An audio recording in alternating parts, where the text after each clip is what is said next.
A major blow to National Assembly Speaker Moses Wetangula ruling that his decision to declare Kenya Kwanza as the majority in Parliament was unconstitutional. Now, a three-judge bench found that Wetangula had no legal basis for the reassignments, effectively overturning his ruling. Now, this decision hands the majority position back to the Azimio coalition, whose leaders are now demanding immediate changes in parliamentary leadership.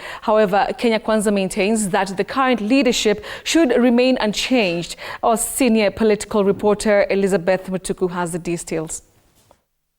This, by implication, indicates that the Kenya Kwanza coalition is the majority party, and the Azimio la Umoja One Kenya coalition party is the minority party in this house.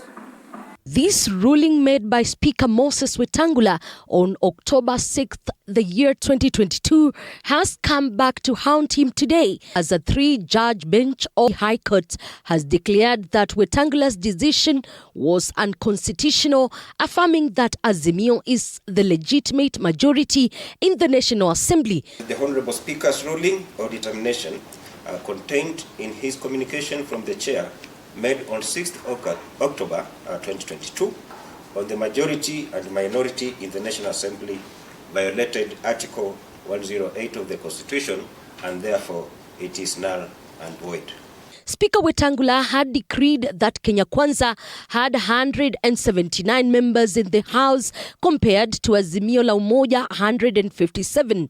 However, the judges singled out the importance of respecting the role of registrar of political parties, stating that Wetangula had no authority to add 14 more members to the Kenya Kwanza coalition. Is unlawfully has been running the government of Kenya contrary to the constitutions of Kenya, the injunctions in Article 3(2) of the constitutions.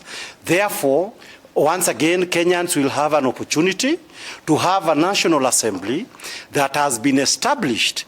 Azimio coalition has welcomed the ruling, asserting that the courts have delivered justice for Kenyans. Rarieda Member of Parliament Otiende Amolo now calling on Speaker Wetangula to implement the changes immediately. Meanwhile, his Tharaka counterpart George Murungara, who is the chair of Justice and Legal Affairs Committee, argues that the status quo should remain in leadership and committees. Minority. And the minority as being the majority, yes? So those roles should be immediately inverted. The Speaker then must also take the courage to declare that being the majority side, the Azimio side should now take all leadership of all committees except the audit committees, which are usually reserved for the minority. As far as I'm concerned, because I was in court when he argued this, we were challenging what took place on that particular day. And that's why he says, when the Speaker made that ruling, he may have had it wrong. But if it was wrong, it has now been cured by circumstances. They have changed.